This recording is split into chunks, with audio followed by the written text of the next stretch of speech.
Bate-papo. O Conselho Regional de Enfermagem do Rio Grande do Sul se manifestou a respeito de uma fake news falando sobre profissionais de enfermagem que teriam, pelo que a gente entendeu, participado de um parto em que mãe e recém-nascido faleceram na Serra Gaúcha. Para entender um pouquinho mais sobre, nós estamos em contato com a Sônia Corradini. Ela é conselheira e secretária do Conselho Regional de Enfermagem do Rio Grande do Sul, o COREN, e também com a enfermeira Virgínia Leisman. Sônia e Virgínia, bom dia, bom falar com vocês. Obrigada pela participação. Bom dia, tudo bem? Tudo bem? Bom dia. Estamos à disposição da rádio. Muito bem, nós vamos fazer da seguinte forma, a audiência que nos acompanha, a Sônia e a Virgínia, por óbvio, falam conosco de forma remota, a gente faz a pergunta e aquela que for a pessoa ideal para responder, responde, né? Sendo a Sônia, que é a conselheira e secretária, ou a enfermeira Virgínia. Para a gente começar, mulheres, eu pergunto, para a gente entender um pouquinho mais esse fato. É fake news a participação de profissionais ligados ao Conselho, mas é um fato que houve a morte de uma mãe de um recém-nascido na Serra Gaúcha num parto domiciliar. Isso? Posso falar, Virgínia? Deve, Sônia, por favor. Tá, então, primeiro dizer obrigada pela oportunidade de estar esclarecendo essa situação bastante importante, né? Porque realmente é uma fake news, né? Então, nós, o Conselho Regional de Enfermagem, juntamente com a Associação Brasileira dos Enfermeiros Obstetras, representado pela presidente, que é a Virgínia, que está conosco, né? No momento que a gente identificou a situação, já começamos a conversar com as pessoas envolvidas, né, para que pudéssemos ter clareza do fato. Então, até esse momento, o que nós identificamos, e está muito claro, não foi um parto domiciliar realizado por nenhum profissional de enfermagem. O que aconteceu foi uma intercorrência no domicílio, uma fatalidade, onde a gestante e seu bebê e o familiar foram removidos para uma instituição hospitalar, para o atendimento, já foi atendido pelo SAMU, e foi atendido nessa instituição, onde a criança e o bebê, a criança e a mãe foram a óbito, né? Então, o papel nosso, né, nesse momento do Conselho, é esclarecer a população de que não houve parto domiciliar, não, em hipótese alguma. Houve atendimento de enfermagem? Sim, lá no ambiente hospitalar, né?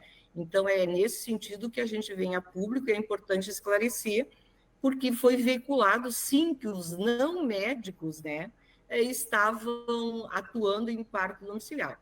Quem atua em parto domiciliar são médicos e enfermeiros obstetras, né, que têm a competência legal para fazer o exercício dessa atividade respaldada na nossa legislação de enfermagem.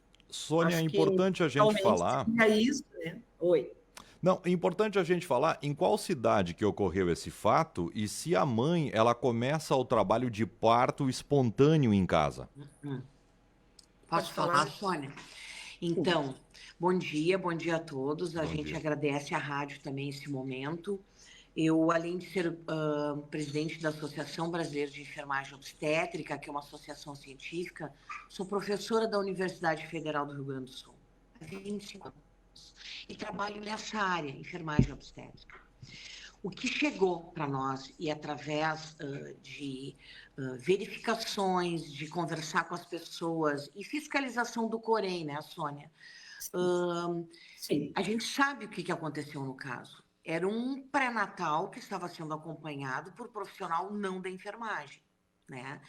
E aconteceu algo que a gente chama de parto domiciliar acidental. Não era para acontecer, não estava programado para acontecer no domicílio. O parto estava programado para acontecer num hospital de uma cidade da Serra. Eu não tenho autorização para estar falando do caso, até em função da questão ética, né, da situação. E como o parto estava sendo programado hospitalar, né, aconteceu esse, digamos, acidente, que foi uma fatalidade. O que a gente precisa avaliar daqui para frente é saber como essa mulher foi atendida pela SAMU e como ela foi atendida pela instituição. Porque nós temos protocolos no Ministério da Saúde, preconizado pela OPAS, protocolos que são, os profissionais são preparados para atuar em casos de hemorragia, por exemplo. Né? O que aconteceu com essa mulher? Temos comitês, comitê de mortalidade materna e neonatal, que vão avaliar esse caso certamente. Mas o que nós consideramos lamentável mesmo, é colocar profissionais que não estavam atuando, que não estavam na cena, colocar como responsáveis pela situação. Isso realmente é muito lamentável. Porque, além de não ser ético, coloca profissionais que atuam e trabalham em equipe em confronto desnecessário, ao invés de trabalhar buscando melhores resultados. A gente sabe que no Brasil, nem 2% dos partos são partos domiciliares. Nem 2%. Nós tivemos um deputado, inclusive, que falou que é isso que acontece, por isso que aumenta a mortalidade materna no Rio Grande do Sul e no Brasil. Isso não é verdade. Não é verdade que nem 2% dos partos acontecem no domicílio. E desses partos de 2%, os partos domiciliares planejados, que a gente chama, tem uma sigla PDP, partos domiciliares planejados, são seguros porque tem protocolos, obedecem protocolos tão rígidos para acontecer em casa, que trazem segurança para mãe, mulher e família, né? E sociedade, porque cada parto reflete na sociedade, no hoje, no depois e no amanhã. Né?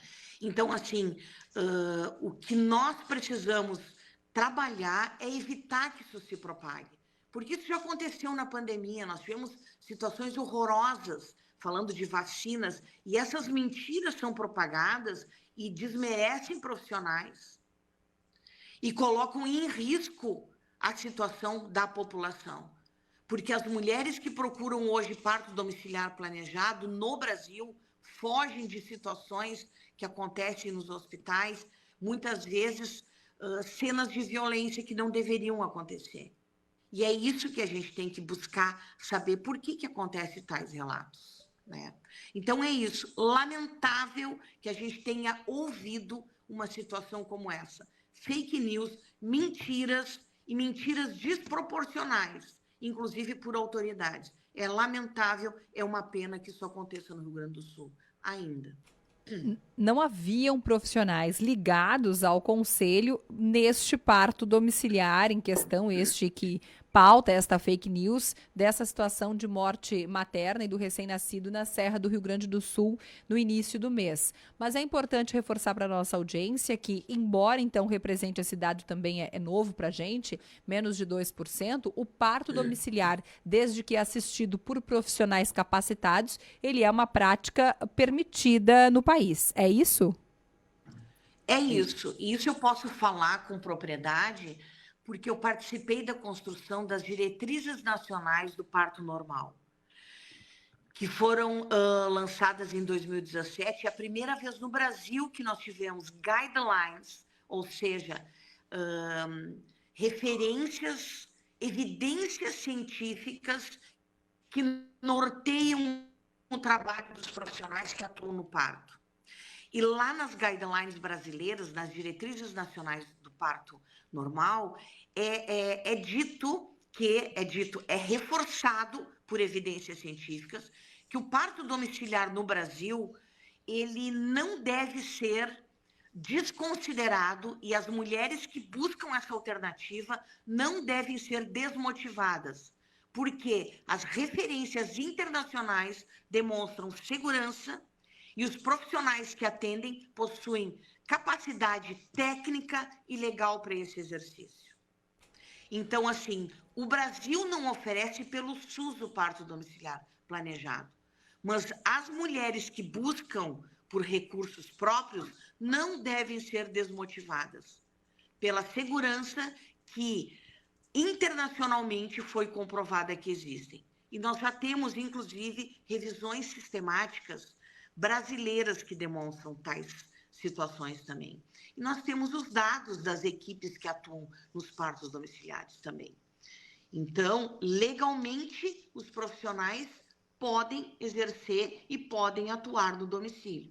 Os protocolos são tão rígidos que as mulheres que querem, por exemplo, em Lajeado, que moram numa colônia longe, que vai demorar 30, 40 minutos para chegar a um hospital, ela não vai poder ter um parto domiciliar planejado neste local que, se ela tiver situação para transporte e transferência, mais do que 10 minutos, ela não vai poder ser atendida. Essa mulher, se tiver mais de 2, 3 cesáreas anteriores, ela não vai poder ser atendida. Se ela tiver diabetes, se ela tiver hipertensão, não vai ser atendida no domicílio. Ela vai ter um parto domiciliar pela situação a situação do risco envolvido. Então, assim, são protocolos rígidos, são protocolos que trazem segurança para a escolha da mulher e de sua família. Sônia e Virgínia, me parece que ficou bem clara essa explicação, mas ainda para falar pontualmente sobre esse caso, a gente entende a questão ética. Essa mãe, essa família contratou uma empresa para fazer o trabalho de parto, ou contratou uma pessoa e essa pessoa não estava autorizada a atuar, é isso? Não. Não. Não foi assim, ó, tem que entender assim, vamos entender o fato. Essa mãe estava sendo acompanhada por um profissional médico, tá? Fazendo um pré-natal de baixo risco e que esse bebê ia nascer no hospital. Não tinha previsão de parto domiciliar, não tinha um plano para esse bebê nascer em casa. É essa a questão. Porque se tivesse, como a Virgínia falou, se tivesse isso, daí teria sim, poderia estar atuando, pode ser o médico, e se ele tiver uma equipe, uma enfermeira trabalhando junto no parto domiciliar. Mas nesse caso, não existia a previsão de nascer o bebê em casa. O que aconteceu é que o bebê, a mãe entrou em trabalho de parto em casa. E aí foi acionada, diante do caso, acionado o SAMU para remover pela gravidade que foi identificada da situação. Então, é esse sentido. Eu só gostaria... E foi até o marido, né, Sônia, que chamou o SAMU, né? O que levou para o SAMU. E o que eu acho que é importante salientar é que a gente tem uma responsabilidade como conselho, como a Aline e o Moisés que estão nos falando, né? Isso, exato. Aline e Moisés, que nós do Conselho de Enfermagem temos uma preocupação muito grande de que os profissionais exerçam as suas atividades adequadamente. É para isso que o Conselho existe, né? E que quando houver intercorrência e que o profissional realmente não agiu adequadamente, com certeza o nosso Conselho não se furta a ir buscar o que aconteceu. Para isso, nós temos ação efetiva, né? Então, todos os dados, todas as questões, nós estamos investigando, a fiscalização foi na instituição, nós já temos dados, já conversamos com as pessoas que tiveram a participação, né? Mas, com certeza, podemos dizer que não houve previsão de parto domiciliar. Não houve isso, não teve planejamento, eram partos de baixo risco, né? Uma gestante que estava com um pré-natal de baixo risco e que teve uma intercorrência e que isso cabe às autoridades agora investigar. E como a Virgínia disse, nós temos o Comitê de Mortalidade Materna, que também virá investigar, e nós acompanharemos isso para que se esclareça, né? O que a gente não pode permitir por questões óbvias, né, de disputa, né, de profissões, é que a gente coloque na cena do parto pessoas que nem estavam, que estavam noutra cidade, né, colocando e fazendo isso através de redes sociais. Isso é muito importante, eu acho que a rádio tem um papel importante de que a gente quando houve notícias, tenha que olhar bem da fonte, quais são os interesses que estão por detrás disso. E o Conselho está para isso, para defender os profissionais e para respaldar o exercício profissional. Isso. Além disso, Sônia, eu considero muito grave essas acusações. Ética e grave as acusações. Que tem um propósito, a gente sabe que tem um propósito, mas é grave porque as profissionais que foram envolvidas nem sabiam da situação, não conhecem paciente, nada disso. E é importante destacar que esse parto não estava planejado no domicílio, e foi um acidente fatal. A gente vai saber o que aconteceu. Depois do esclarecimento dos fatos, a fake news já andou por aí. E daí as pessoas ficam marcadas. Para a gente desmentir o fato depois, fica muito mais difícil e grave a situação. Eu considero, além de lamentável, desrespeitoso e antiético tudo isso que está acontecendo. Infelizmente, antiético também, eu vou classificar esse fato que aconteceu. Muito bem, a gente agradece a participação, os esclarecimentos, é importante a gente falar sobre isso, acho que cada vez mais a gente precisa falar sobre o parto domiciliar de forma ampla, também para que a nossa audiência entenda que não é qualquer mulher, não basta ser uma decisão minha de ter o parto domiciliar que eu vou conseguir, existem várias regras e a necessidade de que este também seja um procedimento assistido por profissionais capacitados. E outra pauta que é a nossa pauta mais frequente aqui do dia a dia, que é checar a fonte da informação antes de replicar, porque o que me parece que aconteceu aí envolvendo profissionais do Conselho é uma notícia que não é de acordo com o Conselho real e que foi amplamente compartilhada. E depois que ela é compartilhada, como disse a Virgínia, é difícil da gente voltar atrás, é difícil da gente apagar, né? Exatamente. Aline, eu posso só fazer um fecho, dizer uma coisa para vocês? Claro. E para a comunidade do Taquari aí. Os países que têm melhores resultados maternos e perinatais são países que têm profissional que atuam no parto, não só no parto domiciliar, mas atuam em casas, em centros de parto normal. O que nós chamamos na Europa, no Canadá, são midwives, nurse midwives, que são enfermeiras obstetras ou parteiras profissionais, como é dito. Não nossas parteiras tradicionais que a gente usa o termo no Brasil. São parteiras que se formam, são enfermeiras obstetras, são enfermeiras que, por exemplo, eu formo na Universidade Federal do Rio Grande do Sul, que eu já dei aula aí na Universidade de Lajeado também, que teve uma turma também de enfermeiras obstetras.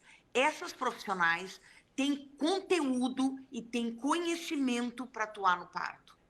São profissionais designadas para esse fim, no parto normal. Quando nós temos uma enfermeira obstetra atuando no parto e na avaliação obstétrica, nós temos melhores resultados. A enfermeira obstetra tem competência técnica e legal para atuar no parto normal.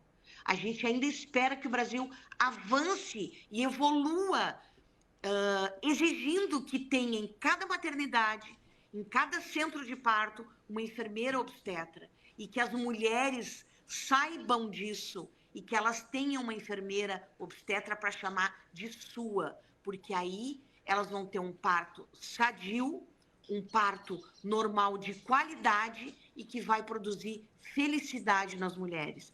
E produzindo felicidade em uma mulher, essa mulher vai mudar a vida da sua comunidade. E é nisso que eu acredito. Como professora de uma universidade pública há 25 anos, conceito de saúde está na felicidade. Nós precisamos produzir felicidade na vida das pessoas. Bom dia. Posso falar, Aline? Pode. Claro. Não, eu acho que a Virgínia tocou num ponto bastante importante, né? E aí, além da questão de que a gente vai encaminhar para os órgãos competentes, né, essa situação, isso, né? E dizer que é muito importante que a gente possa lembrar que as mulheres têm direito de decidir o seu parto. Uhum. Então, como disse a Aline, bem assessorado, sabendo, não é qualquer parto, realmente é um parto que não tenha risco, né? Como era esse? Era um parto, mas que, independente disso, ele foi programado para ser hospitalar. É um direito que a mulher tem que decidir aonde ela quer que seja o parto, aonde ela se sentir segura. Né? Isso é muito importante que seja respeitado pelos profissionais de saúde que atendem essa mulher e que não usem os seus cargos para pressionar essa mulher para os seus interesses pessoais. Né? O interesse tem que ser da mulher. Então, é só para reforçar que a gente vai estar encaminhando esse processo para os órgãos competentes, porque realmente a gente tem que fazer, como disse a Aline, uma fala, e é importantíssimo que as rádios ajudem isso, que as pessoas estejam ouvindo, que a gente tenha consciência e que a gente não estimule as falsas notícias, né? Nós precisamos da verdade e que a gente tenha um bom atendimento. E esse é o nosso papel como conselho, juntamente com a associação, e a Virgínia é importante nesse processo, né? Com a sua larga experiência, nos auxiliando nessa área tão importante para a enfermagem e mais importante ainda para a população ser bem assistida. Então, obrigado mais uma vez pela oportunidade de estar aqui. Muito bem, muito obrigado. Contem com a Rádio Independente. Sônia Corradini também, Virgínia Leisman conversando com a gente sobre esse caso. Importante esse esclarecimento aqui na Rádio Independente.